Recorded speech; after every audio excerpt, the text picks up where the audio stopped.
Bienvenue sur les cours de Jean-Philippe pour le corrigé de l'épreuve 2 du CAPES mathématiques 2020. Première question, c'est évident, moyenne est égale à 9 plus 20 sur 2 égale 14,5. Deuxième question, sur une base de 100 en octobre, on arrive à 81 en novembre, puis 80 fois 88% égale 71,28 en décembre. Ce qui fait une baisse de 28,72 et on cherche x égale 1 plus le taux, tel que l'on est 100 fois x, première augmentation, deuxième augmentation fois x égale 71,28. Ce qui fait que x égale racine de 71 sur 100, ce qui fait à peu près 0,8443, donc 84,43%, ce qui correspond à, il faut un V1, puisque le taux est égal à x moins 1, et donc ça va nous faire moins 15,57%, donc c'est une baisse moyenne de 15,57%. On a utilisé la moyenne géométrique de 81% et 88% parce que x est égal à racine carrée de 81 sur 100 fois 88 sur 100. Idem entre novembre et janvier où on passe de 100 à 88 puis à 88 fois 104 sur 100 égale 91,52, soit une baisse de 8,48% et on cherche x tel que l'on met ça. Ce qui nous fait x égale 0,9567, on a une baisse moyenne de 4,33%. Dans la question 3, on a 2 pi R2 qui doit être égal à pi 30 carré E plus pi 50 carré E. Donc R égale racine de 30 carré plus 50 carré sur 2 égale 41,23. Et là, c'est une moyenne quadratique de 30 et 50. Dans le grand 4, distance D à l'aller comme au retour, temps T1 à l'aller, T2 au retour. Donc D égale 21 et D égale 62. Et 2D doit être égal à V facteur de T1 plus T2. Donc V doit être égal à 2D sur T1, mais T1 c'est D sur 20, plus, et l'autre T2 c'est D sur 60. On simplifie par D, on trouve 30 km/h et là on a une moyenne harmonique. Grand 5, ML égale XL' et XL égale L'M'. Donc ML sur XL égale XL' sur M'L' qui nous donne X2 égale ML', donc X égale racine de ML', moyenne géométrique. Les configurations de Thalès, donc la première avec ce triangle là, et ces droites parallèles là, qui nous fait ça, d'accord? Et on remplace AC par AM plus MC, et on a donc CD sur KM qui est égal à 1 plus MC sur MA, donc B sur KM égale 1 plus MC sur MA. Ensuite, on prend ce triangle-là avec ses droites parallèles. Et donc là, on a ces relations-là qui nous font tout de suite A sur ML égale 1 plus MA sur MC. Dernière configuration avec ces deux droites parallèles et ces deux séquentes en M qui nous font que MB sur MD égale MA sur MC égale AB sur CD, c'est-à-dire A sur B. Donc on a B sur KM il était là, il est égal à 1 plus MC sur MA. Mais MC sur MA c'est pareil que B sur A. D'où on a facilement KM égale B sur 1 plus B sur A, c'est-à-dire AB sur A plus B, ça nous fait 1,80 m, plus grand qu'1,75 m, donc oui il passe sous l'échelle. Et A de la même façon, A sur ML égale 1 plus, alors MA sur MC, c'est-à-dire A sur B. D'où, là, je trouvais quoi? Je trouvais AB, ML égale AB sur A plus B, ce qui fait encore 1,80 m, oui, il passe. KL égale KM plus LM, ça fait 2AB sur A plus B égale 3,60 m. Et comme 1 sur KL est égal à 1,5 de 1 sur A plus 1 sur B, on a affaire à la moyenne quadratique de A et B. En 7, on a donc ce triangle rectangle. AMH, donc cet angle-là, plus celui-là, MAH est égal à pi sur 2 parce qu'on a ce petit triangle qui est rectangle. Par ailleurs, la somme de ces deux angles est un angle droit, puisqu'on a un triangle AMB qui est rectangle. Donc de ça, on en déduit que MAH, par soustraction, est égal à BMH. Puis on fait la même chose avec ce triangle-là. On a ces deux angles-là qui sont complémentaires. Donc, et toujours ce résultat-là. Et donc, par soustraction, on a MBH qui est égal à MH. Donc, si on prend les triangles AHM et MHB, qui est un petit triangle, on a MAH, donc MAH est un angle, c'est celui-là, qui est égal à BMH, BMH, celui-là. Et puis on a AMH, celui-là, qui est égal à MBH, celui-là. Donc les deux triangles, ils ont deux angles en commun, enfin deux angles qui ont la même valeur. Donc les triangles sont semblables. Et donc on va pouvoir écrire que MH divisé par BH égale AH divisé par MH. Donc MH carré égale H fois HB. Donc MH égale racine de AB, moyenne géométrique. Donc là c'est le dessin que j'ai complété au fur et à mesure. OM, ben, c'est le rayon. C'est donc A plus B divisé par 2, puisque ça c'est un diamètre. C'est une moyenne arithmétique. Voilà. AMB est rectangle en M parce que M est sur le cercle de diamètre AB. Oui, c'est ça. Donc d'après la question précédente, parce que le dessin revient à la question précédente, MH carré égale AB, donc MH égale racine de AB, moyenne géométrique. OG est égal à OH. OG, on avait fait le cercle de rayon OH. Et OH, c'est R moins A, c'est-à-dire A plus B sur 2 moins A égale B moins A sur 2, qui est positif, hein, parce que comme le point H est sur ce segment, B il est plus grand que A. Donc, OG va être égal à B moins A sur 2. Et MGO est rectangle en haut, MGO est rectangle en haut par construction, donc MG carré égale OM au carré plus OG carré. Ça fait A plus B carré sur 2, A plus B sur 2 au carré plus B moins A sur 2 au carré. Donc on développe, ça fait A2 plus B2 plus 2AB plus B2 moins 2AB plus A2, ça fait 2A2 plus 2B2 sur 4 égale A2 plus B2 sur 2. Et donc MG égale racine de ça, moyenne quadratique. MN est égal à MH, on applique Thalès dans MHO, MHO. Donc MK sur MH est égal à MN sur MO. Mais Mn c'est MH, ça fait MK égale MH au carré sur MO. Et donc ça fait racine de AB au carré, ça fait AB sur MO qui lui vaut A plus B sur 2. Et donc ça fait 2AB sur A plus B. Et donc 1 sur MK est égal à 1 demi de 1 sur A plus 1 sur B, moyenne quadratique. Sixième question. MH est inférieur à MO parce que HMO est rectangle en H. OM est inférieur à MG parce que MO, je vous laisse regarder, hein, MOG est rectangle en O. MK est inférieur à MH parce que MK sur MH égale MN sur MO, et ça on sait que c'est petit que 1. D'où on obtient que MK est inférieur à MH, MH qui est inférieur à MO et MO qui est inférieur à MG. Voilà. Ensuite, partie C, question 1, si... Alors, je place d'abord, on a deux nombres A et B, je peux supposer que A est inférieur ou égal à B. Si F est strictement croissante, alors F de A est inférieur ou égal à F de A plus F de B sur 2 est inférieur ou égal à F de B. La restriction de F au segment AB réalise une bijection sur F de A, F de B.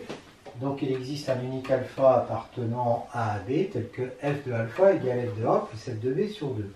Et si on prend x inférieur à A, on est sûr que f de x est inférieur à f de A, donc ne peut pas être égal à f de A plus f de B sur 2. Et si on prend x supérieur à B, f de x va être supérieur à f de B, donc ne pourra pas être égal à f de A plus f de B sur 2. Donc alpha est bien l'unique réel positif non nul, tel que f de alpha égale f de A plus f de B sur 2. Alors si f est décroissante, on peut considérer g égale moins f qui continue strictement croissante, et on remarque que cette égalité équivaut à dire moins f de alpha, c'est-à-dire g de alpha est égal à moins f de a moins f de b sur 2, c'est-à-dire g de a plus g de b sur 2, et ça on sait que ça a une unique solution, donc unicité de alpha aussi dans le cas où f est décroissante. M égale alpha f1, ça équivaut à A plus B sur 2 égale alpha f1. Eh bien, on prend pour f1 la fonction x continue strictement croissante et on a bien f1 de a plus b sur 2 équivaut a plus b sur 2, c'est-à-dire f1 de a, ça c'est a, plus f1 de b, c'est b sur 2. Et puis on fait pareil, q égale alpha 2, ça équivaut à ça. On prend f2 égale kx associé x2. Donc pareil, continue strictement croissante, f2 de ça, c'est a2 plus b2 sur 2, et donc c'est bien f2 de a plus f2 de b sur 2. Et ici, on va prendre, donc on veut racine de ab égale alpha f3, on prend f3 de x égale ln de x, continue strictement croissante, f3 de racine de ab égale ln de racine de ab, et ln de a plus ln de b sur 2, donc f3 de a plus f3 de b sur 2. H égale alpha f4, ça équivaut à 2ab sur a plus b égale alpha f4, donc f4 qui est x positif associé 1 sur x, strictement décroissante continue, f4 de 2ab sur a plus b égale a plus b sur 2ab, ce qui fait ça, et ça c'est bien 1 demi de f4 de a plus f4 de b. Voilà, donc ici les dessins, bon voilà la moitié de a plus b, ça c'est a plus b hein, sur 2.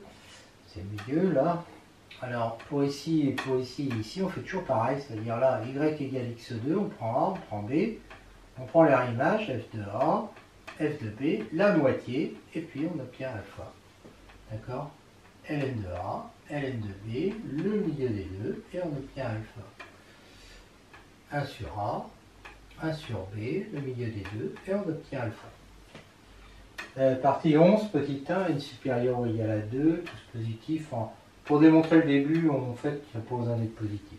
Si n est égal à 2, bon, il est évident qu'on a ça, parce que les doubles produits s'en vont.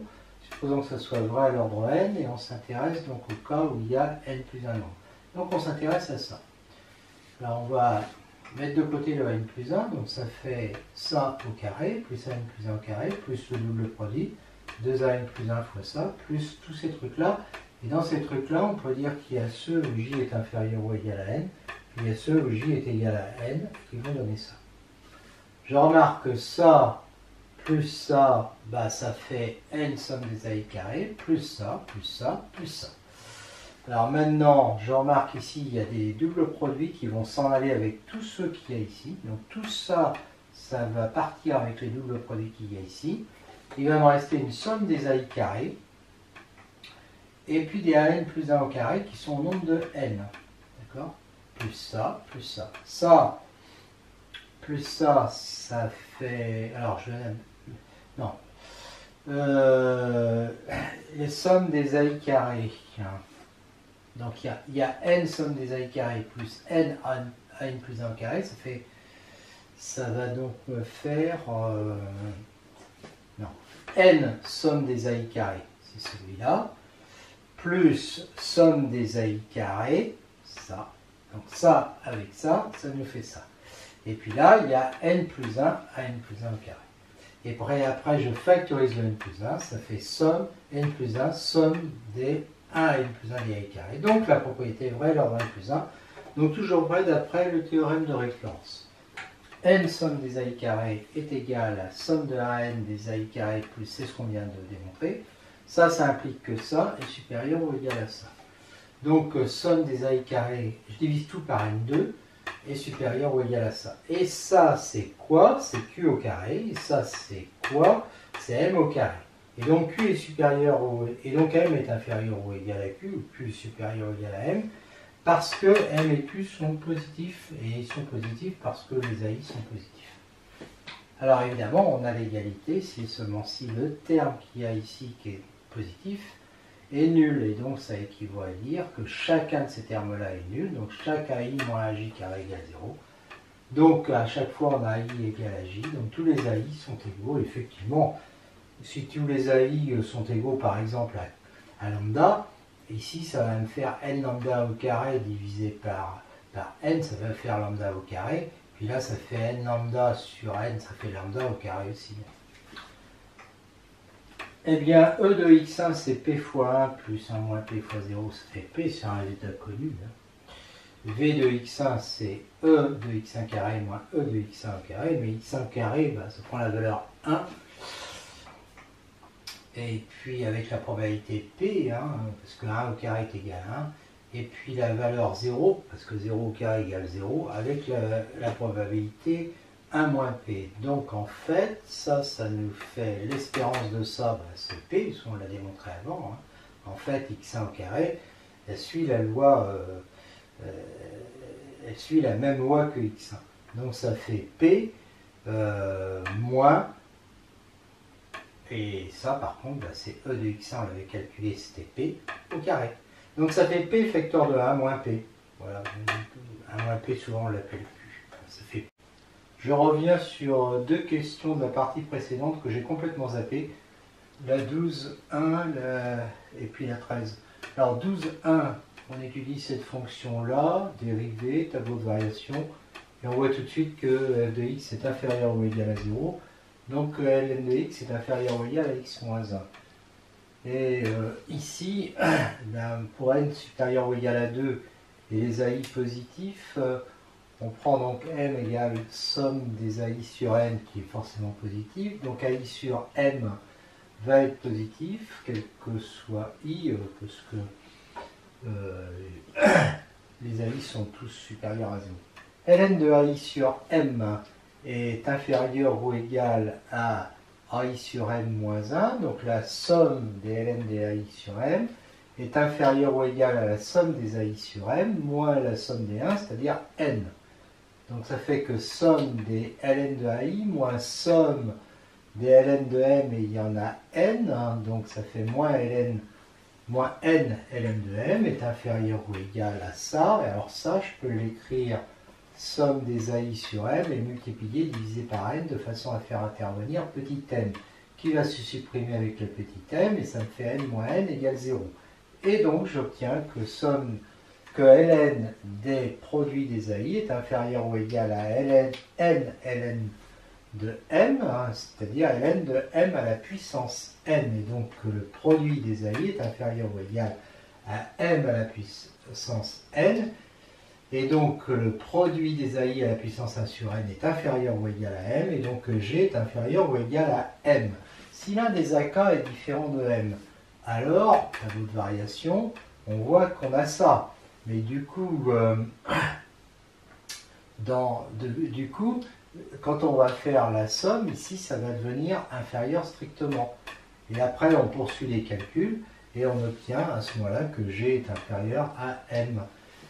D'accord? Donc, si G est égal à M, ça veut dire que tous les AI sont égaux à M. Donc, tous les AI sont égaux entre autres. Réciproquement, si tous les AI sont égaux à lambda positif, alors M est égal à somme des AI sur n, ben ça va faire n lambda sur n égale lambda. Et G égale pi des AI à la puissance 1 sur n, ça fait pi des lambda, mais il y en a n, ça fait lambda à la puissance n à la puissance 1 sur n égale lambda. Donc j'ai bien l'équivalence.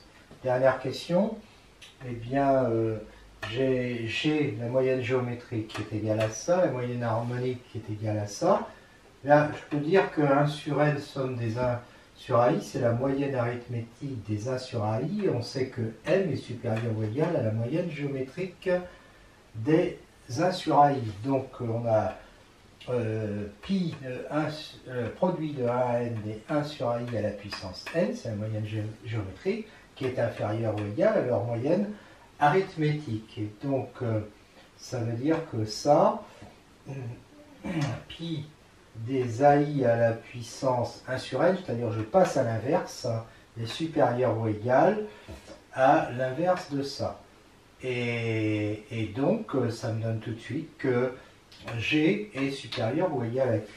Alors l'égalité, l'égalité, ça revient à dire ça, et donc ça revient en passant aux inverses à dire ça. D'accord? Et ça, d'après la question précédente, comme là c'est la somme, la moyenne arithmétique des 1 sur AI et la moyenne géométrique, eh bien je sais qu'elles sont égales si et seulement si tous les 1 sur AI sont égaux. Et ça équivaut à dire que tous les AI sont égaux. Donc là aussi, G égale Q si et seulement si tous les AI sont égaux. 15. L'espérance de Sn, c'est la somme des espérances des xk, donc ça fait NP. et les xk sont indépendantes, donc la variance de Sn est égale à la somme des V de xk, c'est-à-dire la somme des P 1 moins P, donc NP 1 moins P.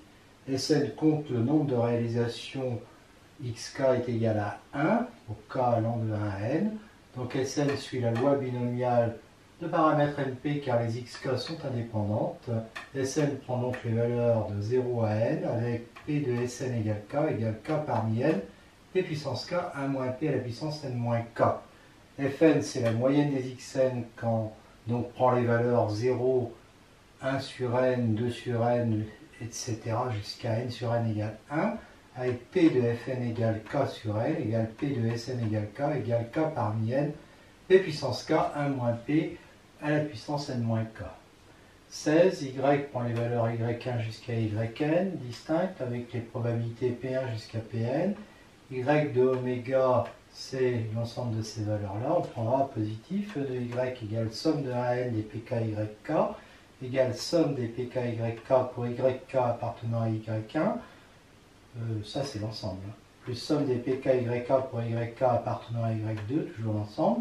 YK appartient à YK implique que YK supérieur ou égal à A. Donc E de Y est supérieur ou égal, tout cela sont supérieurs ou égal à A. Donc A, somme des PK pour YK appartenant à Y1, plus, et puis l'autre on n'y touche pas. Et ça c'est donc supérieur, parce que tout est positif, à ça. Donc à A, somme des PK, YK appartenant à Y1. La probabilité que Y soit supérieur ou égal à A, c'est la probabilité de l'ensemble Y1, c'est la somme des PK pour PK appartenant à Y1, donc E de Y va être supérieur ou égal à A, P de Y supérieur ou égal à A, donc P de Y supérieur ou égal à A est inférieur ou égal à EY sur AI. Donc Markov. Et 15,2, Y égale X moins E de X, le tout au carré. Alors je sais que E de Y est égal à V de X. Valeur absolue de X moins E de X supérieur ou égal à A, ça équivaut à dire que Y est supérieur ou égal à A2. Je lui applique Markov, ça fait P de Y supérieur ou égal à 2 inférieur ou égal à E de Y sur A2. Mais donc la P, ça implique que P de Y supérieur ou égal à A2 est égal à P de ça. D'accord? Et donc j'ai P de ça qui va être inférieur ou égal, et EY je le remplace par V de X sur A2. Voilà. Donc, Fn, petit 3, Fn moins P, c'est Fn moins E de Fn, puisque E de Fn est égal à P. D'accord? Donc P de ça est inférieur ou égal à V de Fn sur epsilon 2, d'après ce que j'ai dit avant. Si je prends la fonction f de x égale x 1 moins x sur 0,1, parce que c'est la probabilité, f' égale moins 2x plus 1, j'ai ce petit tableau de variation qui montre que, et c'est bien connu, que la valeur maximum prise par P, facteur de P moins 1, c'est 1 quart. Donc je peux dire que ça c'est inférieur ou égal à 1 quart, et donc probabilité que valeur absolue de Fn moins P soit supérieur ou égal à epsilon est inférieur ou égal à 1 quart fois 1 sur n epsilon 2, donc ça fait ça. Voilà. Alors, j'ai donc ça en fait, ça c'est un intervalle d'estimation. En fait, on estime P et on fait une expérimentation pour voir si ça c'est vérifié. Et donc ça va permettre de trouver une valeur de P. Donc en fait, là, c'est en sous-jacent, on a quoi? On a le théorème central limite. 17, pardon. Donc on prend l'événement contraire, c'est d'avoir aucun 6. Donc c'est 5, 6, la probabilité c'est 5 sixièmes à la puissance 4, qui est inférieur à 1,5. Et donc la probabilité d'avoir au moins un 6, c'est 1 moins 5 sixièmes à la puissance 4, qui fait 671 sur 1296 et qui est supérieur à 1,5. Bon, deuxième question, donc le premier dé est égal à 6, le deuxième dé est égal à 6, donc la probabilité que les deux soient égales à 6, c'est 1 sur 36. On joue 24 fois, la probabilité d'avoir aucun double 6, c'est donc 35 sur 36 à la puissance 24, qui est supérieure à 1,5, calculatrice. La probabilité d'avoir au moins un double 6, c'est 1 moins ça, qui est inférieur à 1,5. Donc la réponse à la question 3 c'est plus, et la question 4 c'est moins. Alors, la probabilité, on reprend l'inégalité de Tchebychev, avec P égale 671 sur 1296, puisque c'est la probabilité ici. Et nous, on veut que l'écart avec 1,5, alors l'écart avec 1,5 c'est 23 sur 1296, je l'appelle epsilon, et on cherche la probabilité, dire que la probabilité d'avoir ça est supérieure ou égale à 0,95. Voilà ce qu'on veut. Donc on veut que la probabilité d'avoir le contraire soit inférieure ou égale à 0,05, ce qui est possible si on choisit ça plus petit que 0,05, c'est-à-dire n supérieur ou égal, je laisse vérifier. Alors j'ai remplacé epsilon par 23 sur 1296, et on trouve que n est supérieur ou égal à 15 876, ce qui est évidemment beaucoup trop, quoi. Idem avec l'autre, sauf que là il faut remplacer 1 moins 5 sixième à la puissance 4 par 1 moins 35 sur 36 à la puissance 24. Bon, l'écart avec un demi est à peu près égal à 0,0086, et d'avoir ça, ça revient à avoir ça, et donc là il faut que 1 sur 4n epsilon 2 soit inférieur à 0,05, et là on va trouver que n est supérieur ou égal, alors c'est environ parce que là on a évidemment une approximation, le nombre est trop compliqué, à 67 605, ce qui est encore pire que dans l'autre cas.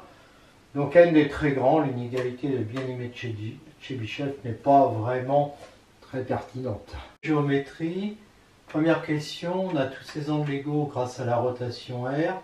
Quand on fait leur somme et qu'on rajoute E ou A, on obtient l'angle OA ou A, c'est-à-dire 2π ou 0 modulo 2π. Donc c'est-à-dire que 4 fois 2π sur 5, 8π sur 5 plus cet angle est égal à 2π modulo 2π, et donc on trouve que OA est égal à 2π sur 5 modulo 2π. Et comme OA égale OB égale OC égale OD égale OE par rotation, eh bien on a cet angle-là qui est égal à 2π sur 5 et OE égale OA, donc E est l'image, non, A est l'image de E par la rotation R. Deuxième question, AB a pour image BC par R, donc AB égale BC, de même BC égale CD, CD égale DE, DE égale EA. Donc on a tous ces côtés égaux. Pour les angles, on fait la même chose, ABC a pour image BCD, qui a pour image CDE, etc., etc. Et donc ça nous fait que tous ces angles de vecteurs sont égaux. Alors ça ne dit pas à quoi ils sont égaux, mais ça dit déjà qu'ils sont égaux.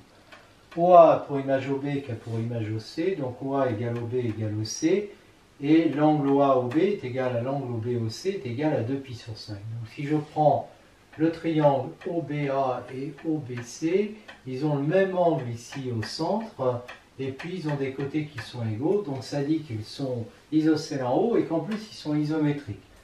Donc en fait, alors si je prends l'angle OAB, il va être égal à l'angle OBA, il va être égal à quoi? À la somme des trois angles de ce triangle, c'est-à-dire pi, moins l'angle au centre qui vaut 2π sur 5, et le tout divisé par 2, ça fait 3π sur 10. OBA égale 3π sur 10. De même, OBC est égal à 3π sur 10. Alors si je prends ABC, qui est la somme de ABO plus OBC, eh bien je vais obtenir 2 fois 3π sur 10, c'est-à-dire 3π sur 5. Voilà. De même pour BCD, CDE, DEA, EAB. Deuxième question, eh bien AC a pour image BD par R, qui a pour image CE, qui a pour image DA, qui a pour image B, et donc là, j'obtiens facilement que la longueur AC est égale à la longueur BD, égale à la longueur CE, égale à la longueur DA, égale à la longueur EB. Donc les diagonales ont la même longueur. Les côtés ont la même longueur, les diagonales aussi. Grand 2, 1. I, c'est l'intersection de BE et de AC. Et donc la rotation de I va être à l'intersection de la rotation de BE et de BD. Alors BE, B il a pour image C, E a pour image A, donc ça fait CA. Et là, A a pour image B, C a pour image D. donc ça fait BD. Donc ça veut dire que l'image de I, c'est l'intersection CA inter BD, et CA inter BD, justement, c'est J. De même pour JK, LM, donc j'ai I qui va avoir pour image J, qui aura pour image K, qui aura pour image L, qui aura pour image M, qui aura pour image A, et donc JK, LM est un pentagone convexe régulier de centre O. O, c'est parce que c'est le centre de la rotation. La question suivante, BJI plus IJD. Alors BJI plus IJD, ben, ça fait cet angle-là, c'est-à-dire BJD, c'est-à-dire pi. Et donc BJI va être égal à pi moins. Alors l'autre angle, ben, l'angle, il va aller 3 pi sur 5. Hein. Cet angle-là, oui, parce que je suis dans un pentagone. Donc d'après ce que j'ai démontré avant, l'angle fait 3 pi sur 5. Donc je vais trouver pi moins 3 pi sur 5, c'est-à-dire 2 pi sur 5. Donc IJB vaut 2 pi sur 5. De même, BIJ égale BIE moins JIM, je vous laisse vérifier, égale 2 pi sur 5. Et donc quand je vais prendre le triangle IJB, ça vaut 2 pi sur 5, ça vaut 2 pi sur 5. Et la somme des trois angles vaut pi. Donc je vais me retrouver avec pi moins 2 pi sur 5 moins 2 pi sur 5 pour JBI. Hein. JBI, ça va être pi moins 2 pi sur 5 moins 2 pi sur 5, c'est-à-dire pi moins 4 pi sur 5. Et donc ça fait pi sur 5. Donc l'angle JBI, hein, JBI vaut pi sur 5. Question 2.3. IBA est égal à EBA égale à demi de EOA. C'est angle inscrit, angle au centre, donc ça fait 1,5 de pi sur 5 égale pi sur 5. BJA est égal à BJ est égal à 2 pi sur 5 et ABJ est égal à ABI. Alors ça se voit sur le dessin, je ne refais pas tout ça. ABJ est égal à ABI plus IBJ. Donc pi sur 5 plus pi sur 5 égale 2 pi sur 5. Donc BJA est égal à ABJ, donc ABJ est isocèle en A. ABC et A'B', deux triangles sont isométriques. Ben, ça équivaut à dire que les trois côtés du premier sont égaux aux trois côtés du second, ou bien que ils ont en commun ils ont un côté identique et puis deux angles identiques, ou bien deux côtés identiques et un angle identique. Voilà, à voir sur un dessin, c'est immédiat. AIM, BJ sont isométriques car IM est égal à IJ, hein, ça on le sait, IM est égal à IJ, ça c'est parce que on a le pentagone régulier. AIM égale IMA égale 2 pi sur 5, AIM égale IMA égale 2 pi sur 5, ces deux angles sont égaux à 2 pi sur 5, et BJI égale BIJ égale 2 pi sur 5 aussi, et idem pour les autres triangles. Dans le triangle ABC, l'angle ABC est égal à 3 pi sur 5, BCA égale CAB égale pi sur 5, ABC est isocèle en B. Dans le triangle BJC, BJC est égal à KJI, c'est opposé par le sommet, hein. Donc BJC, c'est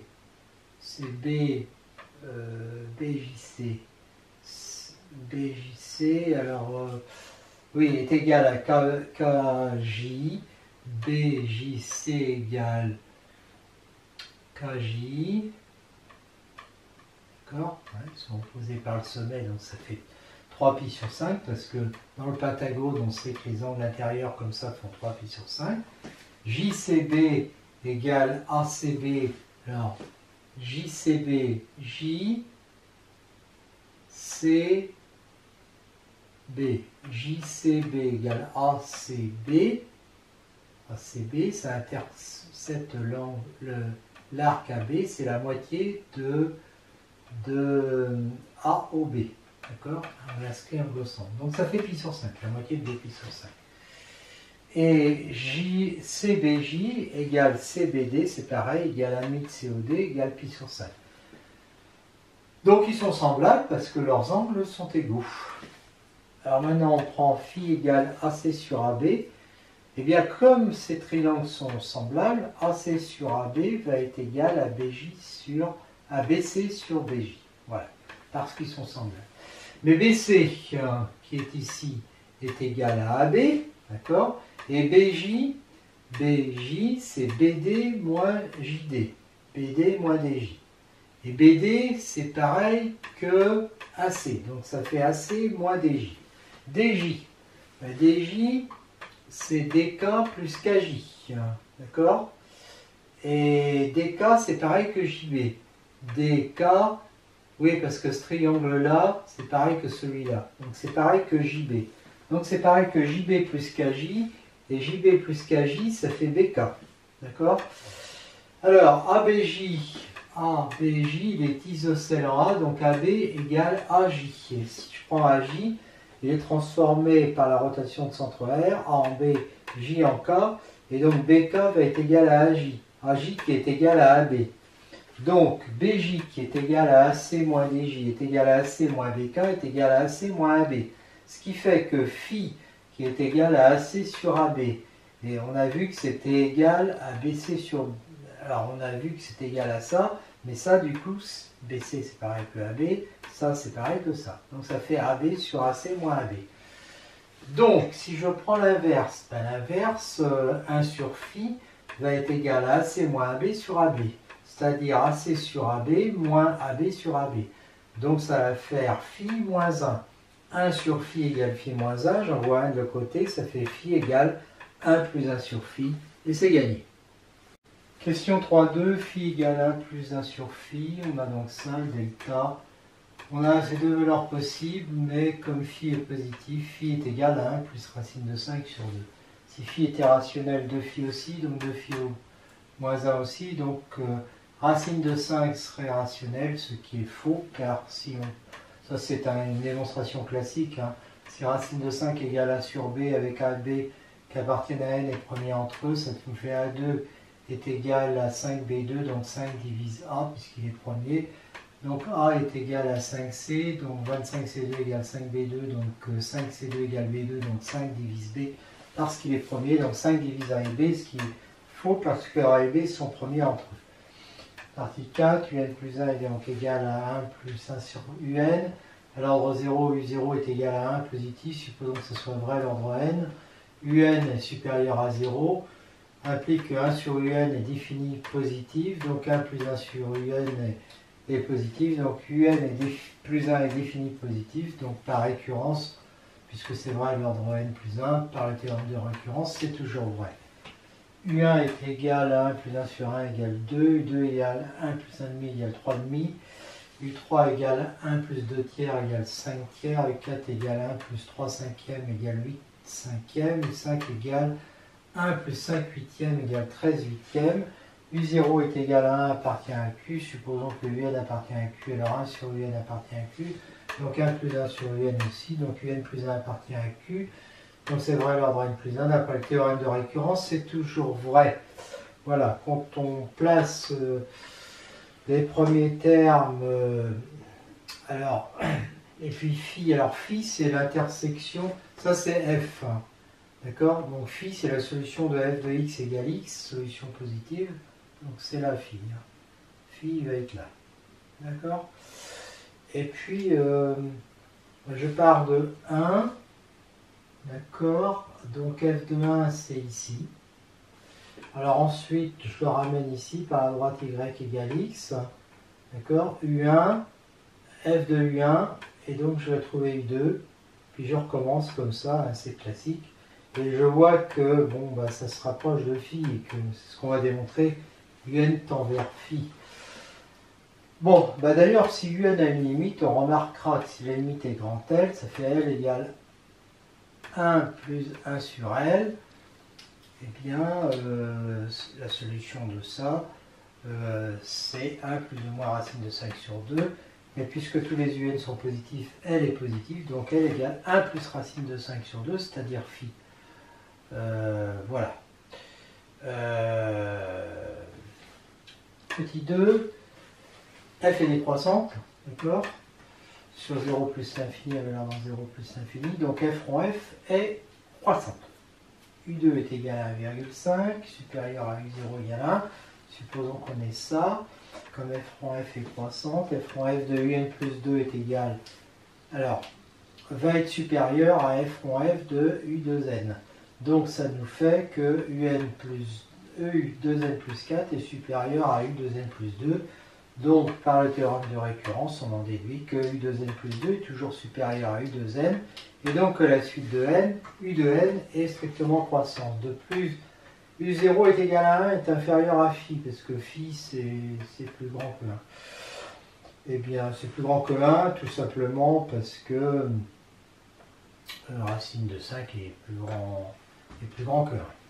Supposons que u de n soit inférieur à phi, eh bien f est croissante, donc f de u de n sera inférieur à f de phi qui vaut phi, donc u de n plus 2 sera inférieur à phi, donc c'est vrai à l'ordre n plus 1, donc par le théorème de récurrence, on a u de n qui est toujours inférieur à phi, quel que soit n, appartenant à grand N. Question 5.2, U1 égale 2, U3 est égal à 5 tiers inférieur à U1. Supposons que U de n plus 1 soit inférieur à U de n moins 1 pour n supérieur ou égal à 1. Alors, comme f rond f est croissante, on a ça. Donc c'est vrai à l'ordre n plus 1, donc d'après le théorème de récurrence, on a toujours ça, ce qui prouve que la suite du 2n plus 1 est décroissante. Phi est inférieur à U1 parce que racine de 5 est inférieure à 3, supposons que phi est inférieur à U2n plus 1, on applique f rond phi encore, et comme elle est croissante, ça nous fait ça, donc c'est toujours vrai, et donc toujours vrai. U2n est une suite croissante, majorée par phi, donc convergente vers L1, limite réelle L1 inférieure ou égale à phi. U2n plus 1 est décroissante minorée par phi, donc convergente vers L2 supérieure ou égale à phi. F rond f est continue, donc cette relation-là va me permettre, si je pose Vn égale U2n. Vn plus 1, on l'a vu, est égal à f rond f de Vn, donc ça tend vers une limite, ça aussi, f rond f est continue, et j'obtiens donc que, par passage à la limite, que L1 est égal à f rond f de L1, ce qui me fait ça, d'accord, donc ça. Et donc L1 égale ça, c'est-à-dire que L1 est solution de cette équation, qui nous donne deux solutions. Mais L1 doit être positif parce que les U2n sont tous positifs, et donc L1 va être égal à phi 1 plus racine de 5 sur 2 idem plus pour Wn, je ne la refais pas, égale V2n plus 1, et où on trouve L2 égale phi pareil. Donc ces deux sous-suites convergent vers phi, donc Wn aussi. D'accord? Alors ça on peut le redémontrer.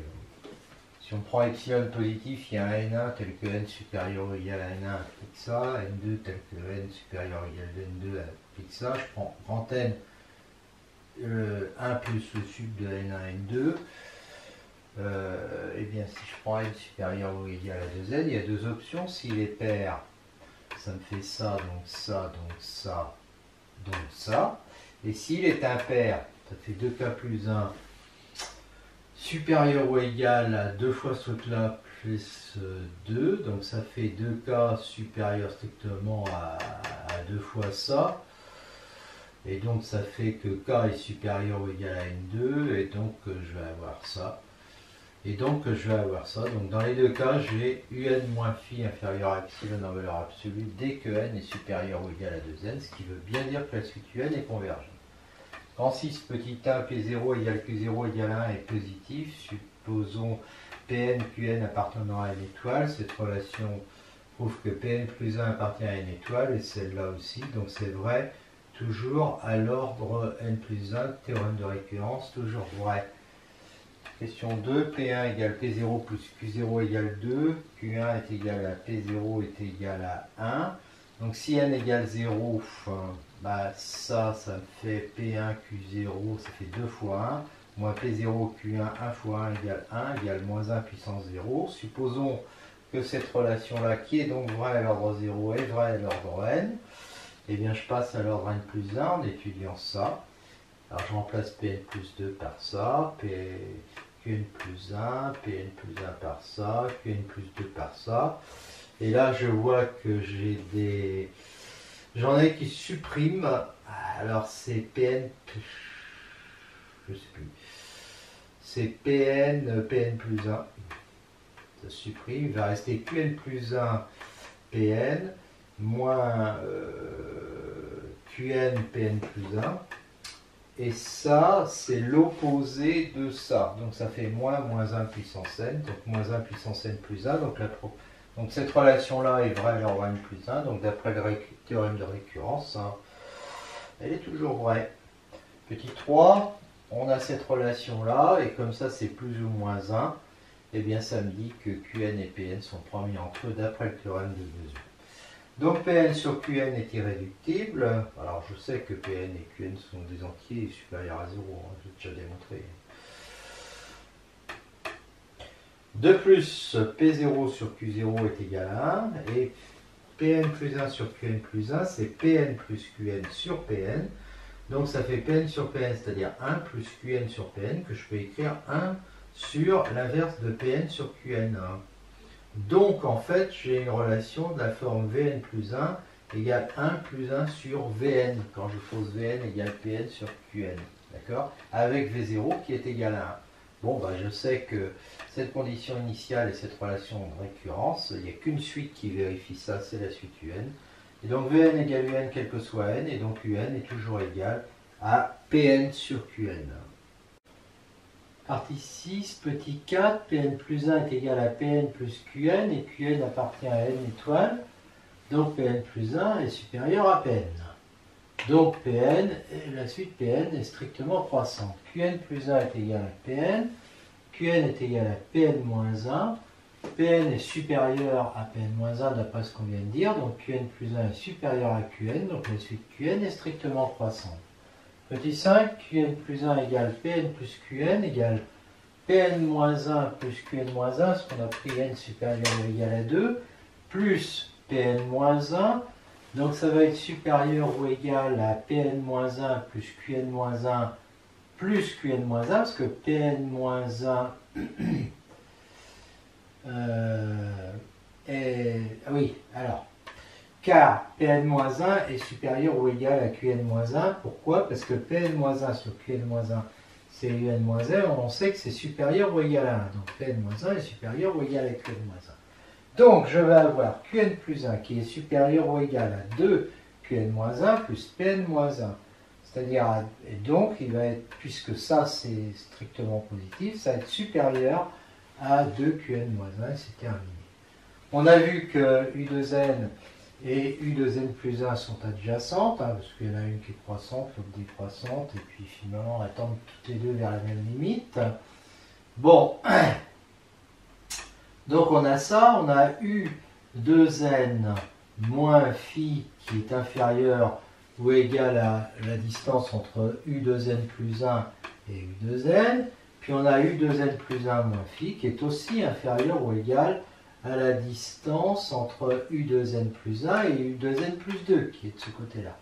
Donc quel que soit n, on a Un moins phi qui est inférieur, alors on peut mettre inférieur ou égal hein, si on veut, à valeur absolue de Un plus 1 moins Un. Valeur absolue de Un plus 1 moins Un, c'est quoi? C'est valeur absolue de Pn plus 1 sur Qn plus 1 moins Pn sur Qn, c'est-à-dire valeur absolue de Pn plus 1 Qn moins Pn Qn plus 1 sur valeur absolue de Qn, enfin ça c'est positif, sur Qn plus 1. Ça, on sait que ça fait moins 1 puissance n, la valeur absolue ça fait 1, donc on obtient ça. Q1 est égal à P0 est égal à 1, Q2 est égal à P1 est égal à P0 plus Q0 égal à 2, Q1 est supérieur ou égal à 2 puissance 0, hein, puisque Q1 est égal à 1, Q0 est supérieur ou égal aussi à 2 puissance 0, la relation Qn plus 1 supérieur à 2 Qn moins 1 va impliquer que Q2n plus 1 va être supérieur ou égal à 2 puissance n, quel que soit n supérieur ou égal à 0. Pourquoi? Tout simplement parce que c'est vrai si n est égal à 0, hein, parce qu'à ce moment-là, ça fait Q1 supérieur ou égal à 1, ce qui est vrai parce que Q1 est égal à 1. Et puis si on suppose ça vrai, Q2n plus 3 c'est supérieur ou égal, hein, peu importe, c'est supérieur strictement d'ailleurs en fait, à 2Qn plus 1. Et comme Qn plus 1 est supérieur ou égal à 2 puissance n, hein, si on suppose ça, eh bien j'obtiens bien que ça va être supérieur ou égal à 2 puissance n plus 1, donc par récurrence, donc c'est vrai à l'ordre n plus 1, donc par récurrence c'est toujours vrai. Et c'est pareil pour Q2n, parce que Q2n est supérieur ou égal à 2 puissance n, puisque si je suppose ça, j'ai Q2n plus 2 qui est supérieur à 2Q2n, donc supérieur ou égal à 2 puissance n fois 2 égale 2 puissance n plus 1, donc c'est vrai à l'ordre 1, donc d'après le théorème de récurrence, c'est toujours vrai. Si n est égal à 2k, Qn plus 1 est égal à Q2k plus 1, ce qui va être supérieur ou égal à 2 puissance k fois 2 puissance k, égale 2 puissance 2k, c'est-à-dire 2 puissance n. Et si n est égal à 2 puissance n plus 1, Qn plus 1 est égal à Q2k plus 1, Q2k plus 2 qui est supérieur ou égal à 2 puissance k multiplié par 2 puissance k plus 1, c'est-à-dire 2 puissance 2k plus 1, c'est-à-dire 2 puissance n. On a donc toujours Qn plus 1 multiplié par Qn plus 1, donc qui est supérieur ou égal à 2 puissance n. Donc, en fait, la valeur absolue de un plus 1 moins un va être inférieure ou égale à 1 sur 2 puissance n, puisque ça, c'est supérieur à 2 puissance n, et donc inférieur ou égal à 2 puissance moins n. Ça va nous permettre d'obtenir une approximation de phi par la suite un. On termine donc, dernière question, par l'écriture en Python d'un programme qui permet d'approximer phi à l'aide des un et d'avoir une précision inférieure ou égale à e. Il suffit d'avoir donc un plus 1 moins un, puisque un moins phi en valeur absolue est inférieur ou égal à ça. Donc dans le programme principal, on va se donner P1, P2, Q1, Q2, et on va demander à l'opérateur d'introduire une demande de précision, E. Par exemple, l'opérateur, je ne sais pas, moi, il va taper 0,001 par exemple. Et donc on va appeler la fonction avec cette précision, et à la sortie, elle va afficher le tableau des valeurs calculées, enfin des valeurs de Pn qui permettent d'arriver à cette précision.